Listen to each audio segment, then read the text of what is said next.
Welcome to another episode of The Brand Called You, a podcast and podcast show that brings you leadership lessons, knowledge, experience, and wisdom from thousands of successful individuals from around the world. I'm your host, Ashutosh Garg, and today I'm delighted to welcome a very senior and accomplished professional and an author of multiple books from Washington, D.C., USA, Dr. Margie Warrell. Margie, welcome to the show. Oh, thank you for having me. Great to be here. Thank you. Dr. Warrell is a leadership advisor, a keynote speaker, and a best-selling author. She's also a global thought leader in human potential and brave leadership. She's been recognized as a top 200 leadership voice and is a Women's Economic Forum honoree. And a sixth book, which we will talk about, The Courage Gap, is scheduled for release in January 2025. So, Margie, let me first ask you a question. How did your upbringing in rural Australia shape your perspective on leadership and courage? Yes, well, certainly it was very different upbringing than many people who find themselves kind of working in the leadership realm. I did not grow up with parents who were in leadership roles. I actually had very few role models of leadership. Mm-hmm. But certainly my upbringing, I grew up on a dairy farm. I am the oldest sister of 7 children. It certainly shaped my thinking around courage and the need to take risks and the need to take action in the midst of our fear and to manage our fear. And when I left home at 18, the first in my family, I moved to Melbourne in Australia to go to university. Mm-hmm. I recall at the time being really driven by curiosity to kind of just explore the world beyond the fairly rural community where I'd grown up, but also realizing that to do that, I couldn't do that by staying comfortable. And so as I've traveled around the world, and I've lived much of the last 25 years around the world, I look back on my time growing up on the farm, learning to ride horses, and a saying that I now say is growth and comfort can't ride the same horse. Mm-hmm. We cannot grow into our potential if we're staying comfortable. And my adult career journey has really honed in on leadership. Mm-hmm. Leaders cannot lead well if they're staying comfortable. And I've worked with a lot of leaders, and I've seen some who are outstanding, and I've seen some whose fear of what makes them uncomfortable really limits their leadership. Very interesting, very interesting. And you talk also about brave leadership. My first question is, how do you define brave leadership in today's corporate environment? Yes, well, the word courage and bravery I use quite synonymously, but essentially, brave leadership is being willing to do what we believe is right, what is good for the enterprise, for the people, for the stakeholders, even when it puts us at risk, even when we risk reputational damage, even when we're not 100% sure that the decision we're making is going to land the ideal outcome, even when we could be unpopular or get pushback. And so it is about being willing to take a risk for the sake of whoever and whatever it is we're leading. And I think more and more, and we live in a 24/7 news cycles. Yeah. There's a lot of uncertainty. There's been a lot of disruption in recent years.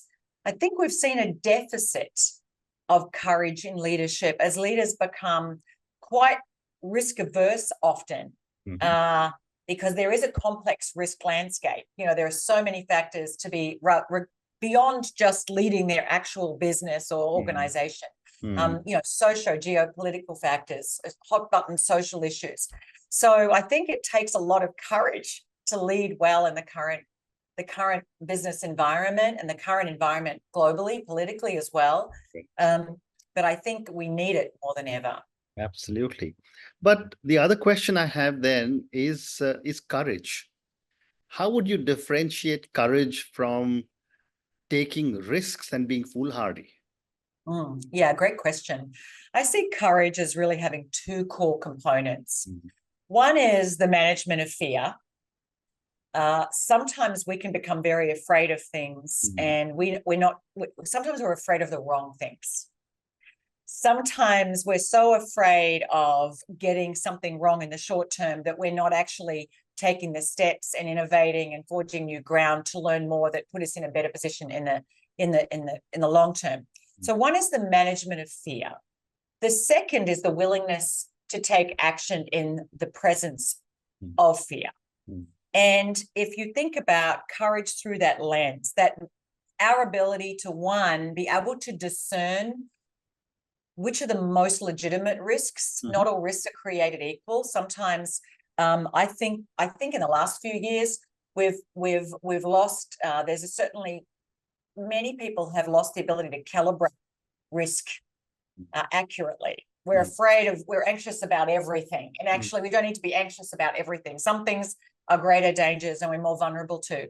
And secondly is that willingness to just move forward and do it. I think a lot of people have become really anxious and apprehensive. And I also think in the world of leadership, you know, we humans are wired to look good. We want to think that our reputational stock is rising, or at least it's not falling. So we can get really pulled into impression management, to making sure that we're always, you know, coming up looking rosy.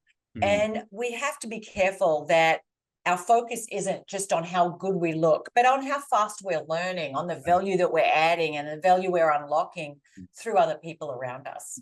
Great response. Thank you.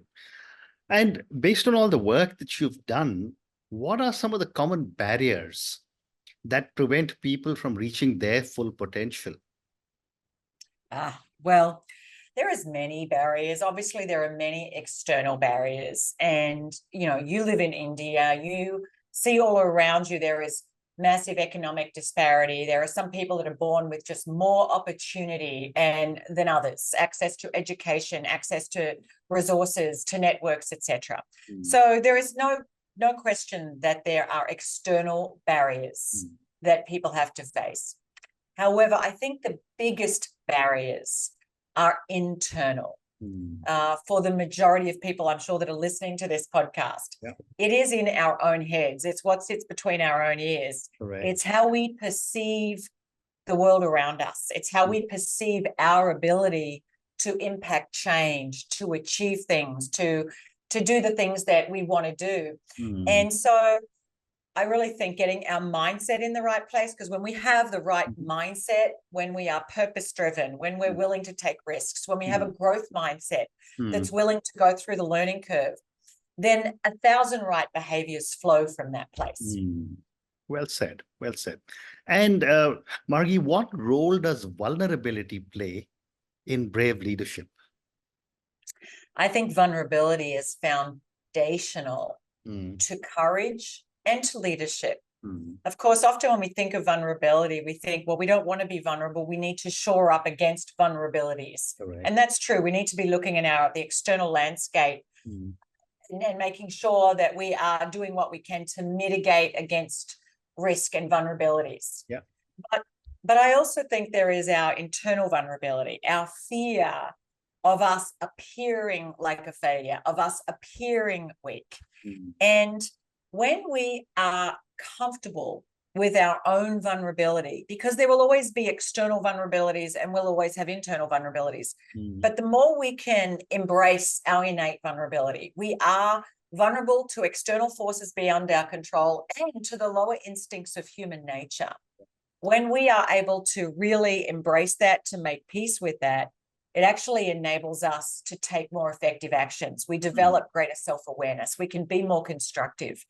And I think it can be very destructive when our fear of appearing weak or not appearing smart enough or not appearing, for women, beautiful or attractive enough or successful enough, that actually can drive our decisions. And whenever fear is driving our decisions, it leads to suboptimal decisions.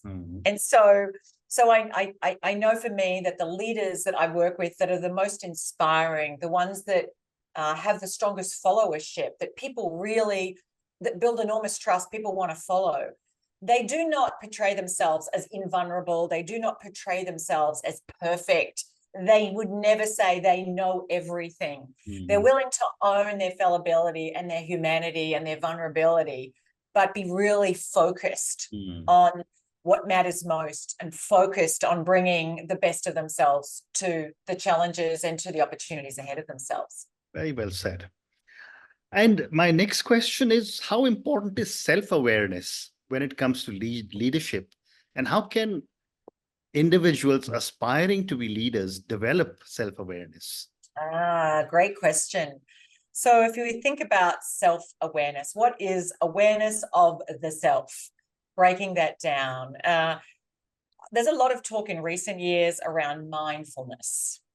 And mindfulness has kind of become a bit of a buzzword in corporate spheres, but people have been practicing mindfulness in your country, in India, and around the world for thousands of years, is cultivating a connection to how we're observing the world, to the detached observer within us, to being a detached observer. What is it I'm noticing right now? What am I feeling about what I'm noticing? What am I telling myself about what I'm noticing?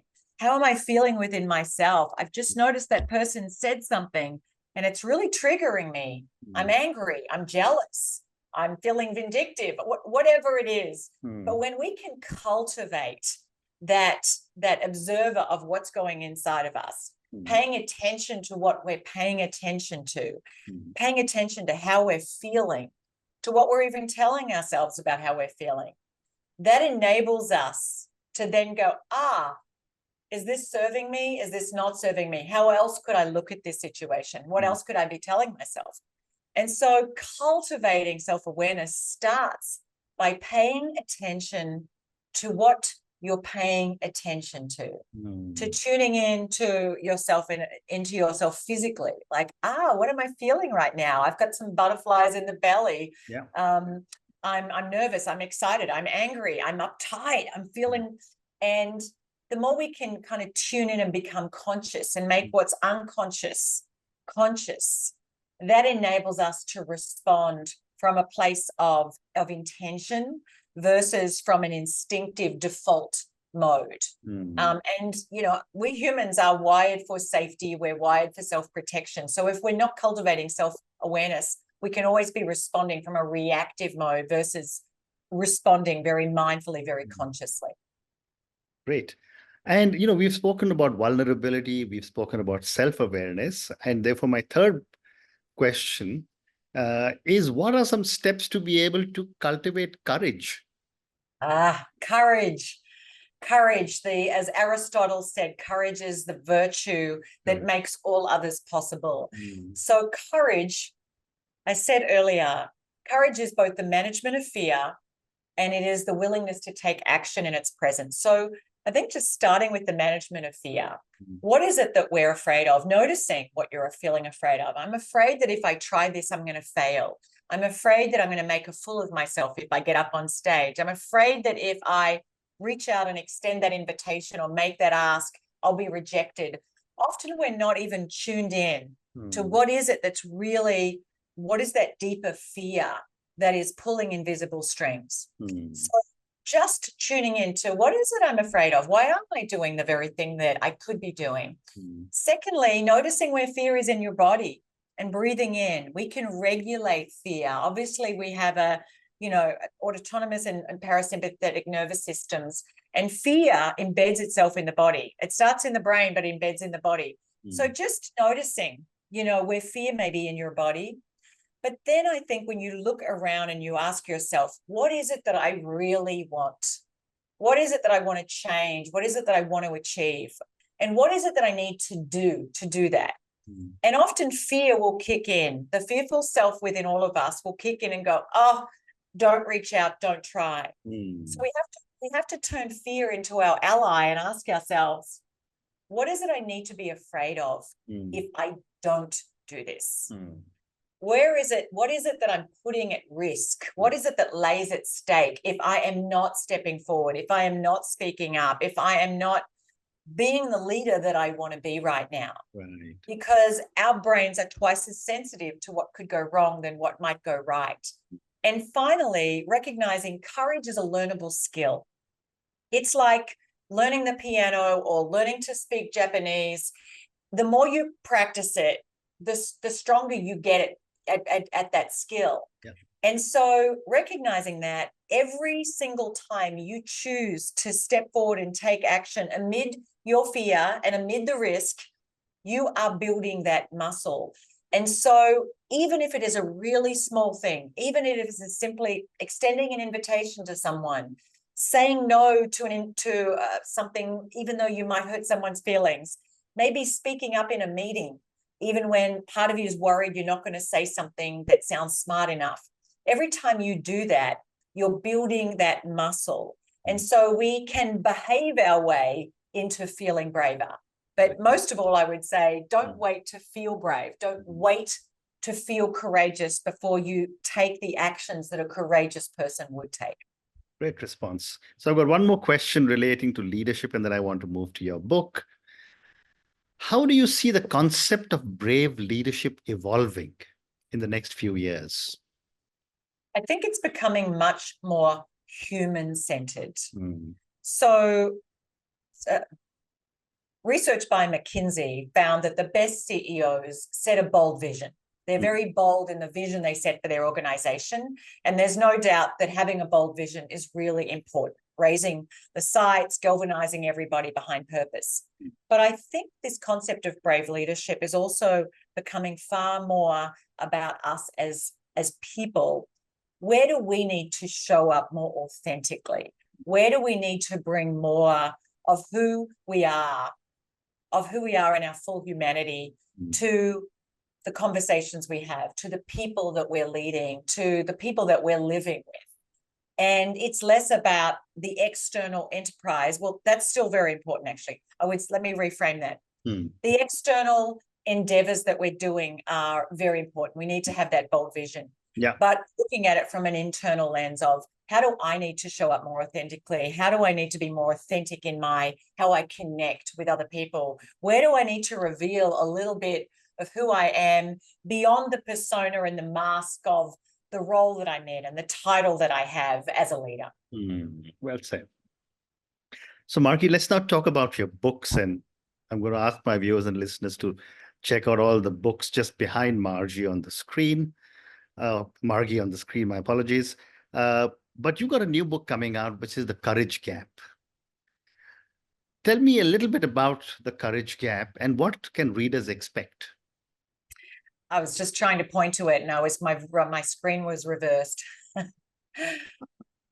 I wrote The Courage Gap because over the last 5 years, we have weathered a pandemic. We have seen the growing, continuing rise and impact of social media in our lives and 24/7 news streams with algorithms engineered to stoke anxiety. Yeah. And we've seen the growing rise of anxiety. More people are, for instance, in the United States, more people are on anti-anxiety medications. More young adults are feeling anxious than ever before. So there is various external factors that have led to people feeling more afraid and less brave. We've also seen, I've also seen myself personally working with leaders in the CEO Institute at Korn Ferry, and in my work with other leaders politically around the world in countries through the work I do with the Republican Institute and the Women's Democracy Network. I have seen a growing deficit of courage. So in all realms, I believe that there has become a bigger and bigger gap between what we are doing and what we are capable of doing. Right. Between who we're being and who we're capable of being. And I really believe, I believe it was Mahatma Gandhi who said that the difference between what people do and what people are capable of doing is sufficient to solve the biggest problems in the world. And so at an individual level, all leadership starts with self-leadership. All change begins on the inside. So this book is to embolden people to lead themselves more bravely so that they can lead others more bravely, so that they can close that gap between where they are and where they want to be. And our fear creates that gap, and it takes courage to close that gap. So this book distills a lot of research, my own research, the research of many, many others, into a very simple 5-step framework to help people close that gap between what they know they could be doing, what they should be doing, and what they're actually doing. Great response. And How can individuals identify their own courage gap? And what are some of the challenges they could face in being able to close this gap? Yes, I think often when we get quiet enough, which most of us don't do near often enough or for long enough, often we have a little nagging voice, a little feeling inside of us about something, some area of our life, our work, our career, our leadership, our relationships, in which we know there's something that we need to be doing, or a conversation that we need to be having, or a change we need to be making that we're not. And often we have many very excellent reasons and rationalizations why we are not doing that. Other times there is a pressing issue, something that in our life that's causing us to feel a level of angst or stress or just discontent, malaise. It's like, it's just, and it's been around, often it's been around for a while. It didn't happen yesterday. It's been there for a while. Maybe it's in the work that we're doing. Maybe it's a situation in our life outside work, relationships. Whatever that is, that thing that keeps coming up again and again, right there is a need for us to step into our courage gap. And I know that you have many younger adults that are listening to this podcast who have decades and decades of life ahead of them and have so much potential and so much passion. And they all have a different combination of gifts and talents and experiences and opportunities. And I would say, what is it that you could be doing that you're not? Where could you be braver? What's getting in the way of you taking that action, making that change, having that conversation, putting yourself out there? Your fear creates that gap and your courage will close it. But likewise, for people like myself who are, at the midway point of life or beyond it, there is always, as we go through life, there will always be a need for us to be braver in some way, shape, or form. And I know people in their 70s and their 80s. And there is, as we look at different chapters of life, the call to courage calls to us in different ways. Yeah. But I think most of all, just recognizing, where do I not feel really positive, really powerful and purposeful in my life? And anywhere you cannot give a really big 10 out of 10, there is a need for courage. Well said. So, Margie, I have time for two more questions. My next question is, what role does mindset play in closing the courage gap? Well, our mindset is profoundly impactful on how we deal with life. With the right mindset, 1,000 right behaviors flow. And so the word mindset became very popular when Carol Dweck wrote a book called The Growth Mindset. But mindset, there are many different types of mindset. I talk about having a courage mindset, a risk-ready mindset, a mindset that recognizes that if you're waiting for the perfect time or perfect conditions, you will never get anything done. That if you're waiting until you know exactly what you're doing or you've mastered your craft before you start out, you are waiting too long. If you're waiting for all the perfect information or to feel fully confident, you are waiting too long. And so when it comes to closing our courage gap in our life, to closing the gap between who we are and in bringing our full potential into the world, we have to be willing to lean in and do the very things that we're afraid to do, that we're afraid we might fall short, in service of what we know is our greater good and a greater good that we want to serve in the world. Well said. And my last question, can you share a case study from your book that illustrates the courage gap? Yes, I can. I have several stories that I share in the book. Some of them are personal for me, and some of them are others. But I will share one of the stories. A wonderful man called Alex Peace gave me the honor of sharing his story in my book. And Alex was formerly a Navy SEAL, and he went on his very first mission. And it was in Guri, Venezuela. And he and 4 other Navy SEALs, who we think of as the most heroic and bravest and most courageous people. Navy SEALs are laying their life down on the line regularly. They're risking their lives regularly in the most dangerous places in the world. And Alex was he was the most junior SEAL on the team, but he had the most experience whitewater rafting, and they were launching an inflatable raft, this new technology, into this pretty violent rapids. And Alex was concerned that if they went into the rapids, that they could be too treacherous. But he did not want to question those who were more senior than him. He didn't want to be perceived as not being respectful of the hierarchy.